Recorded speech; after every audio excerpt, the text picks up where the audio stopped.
वृंदावन बिहारी लाल की जय।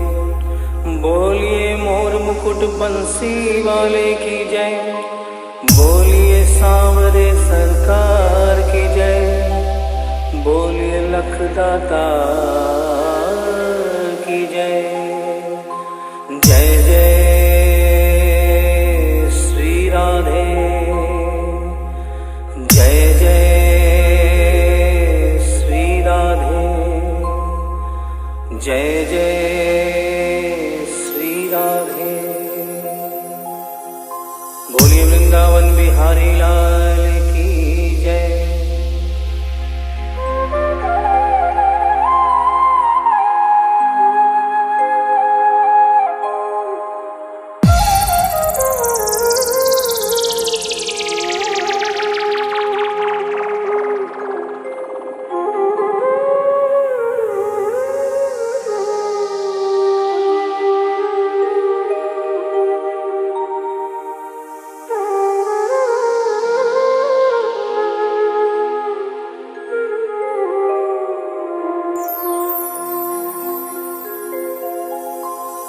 ये भजन जो मैं गाने जा रहा हूँ, ये कोई भजन नहीं है, ये एक सच्ची घटना है। गीता प्रेस गोरखपुर से एक पत्रिका निकलती है कल्याण, जिसके अंदर ये दिल्ली का वाकया छपा था। इसे आदरणीय जयशंकर जी चौधरी ने भजन का रूप दिया है। एक ऐसी औरत जो बचपन से वृंदावन धाम जाती थी। समय अपने रफ्तार से चलता रहता है। समय गुजरता गया, वो बड़ी हो गई, विवाह के योग्य हो गई, उसका विवाह हो गया, लेकिन वृंदावन धाम जाना नहीं छोड़ा। थोड़े दिनों के बाद प्रभु की कृपा से बाल बच्चे हो गए, लेकिन वृंदावन धाम जाना नहीं छोड़ा। समय गुजरता गया, बच्चों की भी शादी हो गई, लेकिन वृंदावन धाम जाना नहीं छोड़ा। नाती पोते हो गए, लेकिन वृंदावन धाम जाना नहीं छोड़ा। लेकिन कहते हैं कि बुढ़ापा एक ऐसा कड़वा सच है जिसे हर इंसान को स्वीकार करना पड़ता है। उस औरत ने जब ये देखा कि अब शरीर साथ नहीं देता, अंतिम बार वृंदावन धाम गई और वहां से कन्हैया की एक पीतल की मूर्ति खरीदकर अपने साथ अपने घर ले आई और बड़े प्यार से उसकी सेवा करने लगी। तो आइए उस औरत की जिंदगी में वो कौन सा वाकया हुआ, वो कौन सी घटना हुई, इस भजन के माध्यम से बता रहा हूँ। भगत के वश में है भगवान, भगत के वश में है भगवान, भगत के वश में है भगवान, भगत के वश में है भगवान।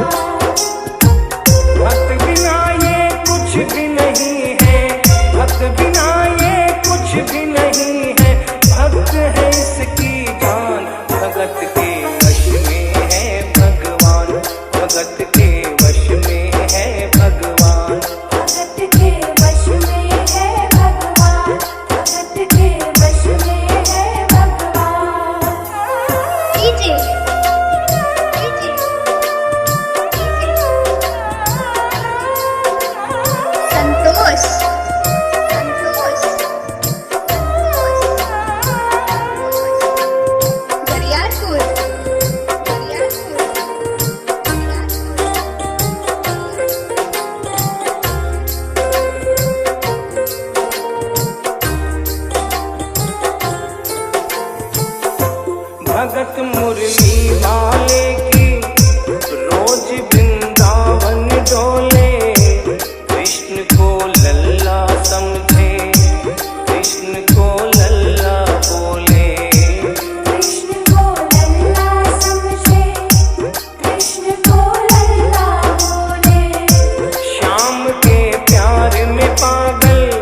से चलता रहता है।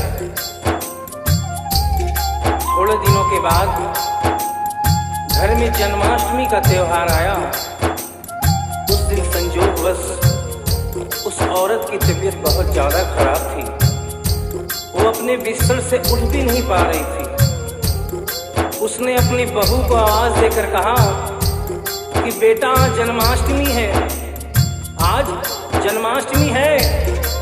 आज मेरे कन्हैया को नहला धुलाकर, उसे चंदन का लेप लगाकर, उसे सुंदर वस्त्र पहनाकर पालने में बिठा दो। बहू जो कि एक जरूरी काम कर रही थी कंप्यूटर पे, उसने कहा कि माँ अभी थोड़ा वक्त लगेगा, अभी मैं एक बहुत जरूरी काम कर रही हूँ। जब 2-3 घंटे के बाद ये काम खत्म हो जाएगा तब तेरा जो काम है वो होगा। उस औरत ने कहा कि भाई मेरे घर में हमेशा से सबसे पहला काम मेरे कन्हैया का, मेरे लल्ला का होता हुआ आया है, और आज भी सबसे पहला काम मेरे कन्हैया का होगा। ये काम करने के बाद तुम और कोई भी काम करो, मैं तुम्हें मना नहीं करूंगी। बहू को थोड़ा गुस्सा आ गया। उसने गुस्से में आकर, झुंझलाकर झटके से कन्हैया की मूर्ति को उठाया। मूर्ति हाथ से गिर गई, और जो ही मूर्ति हाथ से गिरी,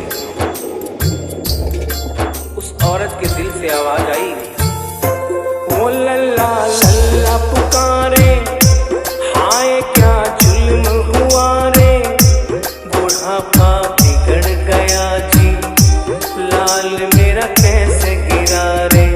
बुढ़ापा बिगड़ गया जी, लाल मेरा कैसे गिरा रे। और अपने बेटे को बुलाती है और कहती है क्या, जाओ डॉक्टर को लाओ, लाल का हाल दिखाओ, अगर इसको कुछ हो गया मुझे भी मार गिराओ। अगर इसको कुछ हो गया मुझे भी मार गिराओ। रोते रोते पागल हो गई, रोते रोते पागल हो गई, घर वाले परेशान, भगत के वश में है भगवान, भगत के वश में है भगवान। भगत के वश में है भगवान, भगत के वश में है भगवान। उसके बेटे ने लाख समझाने की चेष्टा की कि माँ ये पीतल की मूर्ति है, माँ ये पीतल की मूर्ति है, इसे गिरने से कोई चोट नहीं लगती। लेकिन वो एक ही रटन लगा के रखी थी कि किसी डॉक्टर को बुलाओ और मेरे कन्हैया को दिखाओ। हल्ला गुल्ला सुनकर पड़ोसी जमा हो गए। पड़ोसियों ने पूछा, भाई क्या बात है? लड़के ने कहा कि मेरी माँ पागल हो गई है, मेरी माँ पागल हो गई है। अरे पीतल की मूर्ति जमीन पे गिरी है तो कहती है कि डॉक्टर को बुलाओ। उन्हीं पड़ोसियों में एक बुजुर्ग आदमी थे। उन्होंने उसके बेटे को एक तरफ बुलाया और कहा कि बेटा क्यों झमेला करता है? अरे मोहल्ले में इतने सारे डॉक्टर हैं, किसी को बुला के ले आ, वो आके देख लेगा और कह देगा तेरा लल्ला ठीक है, तेरी माँ शांत हो जाएगी। लड़के के भी समझ में बात आ गई। मोहल्ले में गया, बहुत से डॉक्टरों की मिन्नत की, लेकिन कोई भी डॉक्टर ये केस लेने को तैयार नहीं हुआ। बड़े मुश्किल से एक डॉक्टर को राजी किया और कहा कि डॉक्टर साहब मैं आपको दुगनी तिगुनी फीस दूंगा, सिर्फ एक बार मेरे घर चल चलो और मेरी माँ से सिर्फ इतना कह देना कि तेरा लल्ला ठीक है। डॉक्टर भी लालच में आ गया, अपना ब्रीफ केस उठाया और उसके साथ उसके घर चला गया। और क्या हुआ? नबज को टटोल के बोले, ये तेरा लाल सही है, कसम खा कर कहता हूँ कोई तकलीफ नहीं है।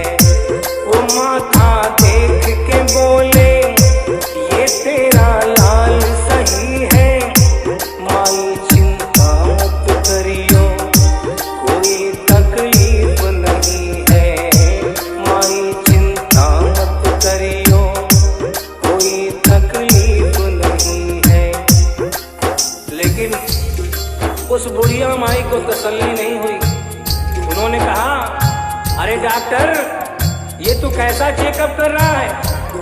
अरे अपना ब्रीफ केस खोल और उसमें से वो मशीन निकाल जो ऐसे कान में लगा के सीने पे लगा के देखता है ना, उससे मेरे कन्हैया की जांच कर।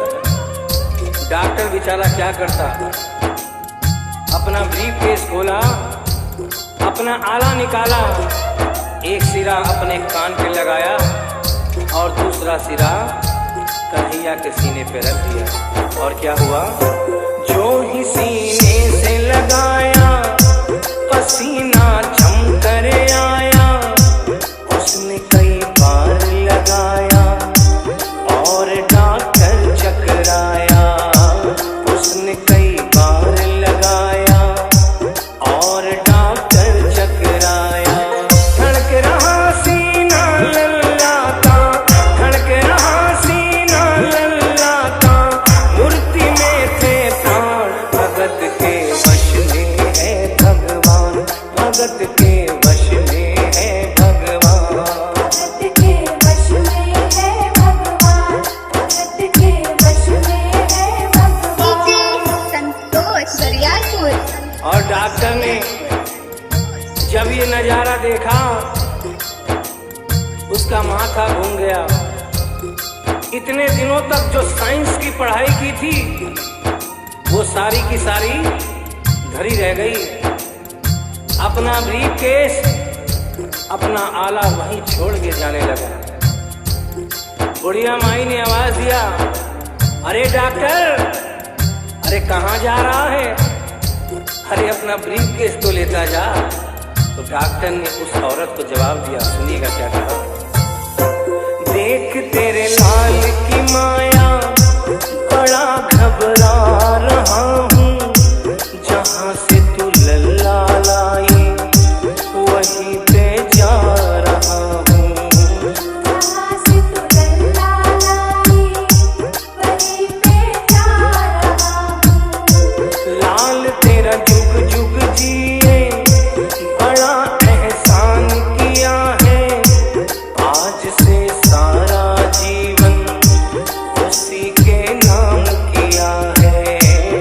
आज से सारा जीवन उसी के नाम किया है। और उस डॉक्टर ने उस बुढ़िया के बेटे को बुलाया और कहा, बनवारी तेरी माँ नहीं पागल, बनवारी तेरी माँ नहीं पागल, पागल सारा जहान, भगत के वश में है भगवान, भगत के वश में है भगवान।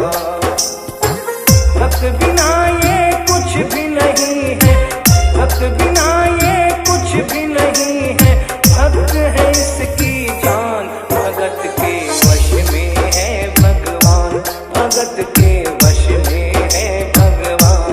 भगत के वश में है भगवान, भगत के वश में है भगवान।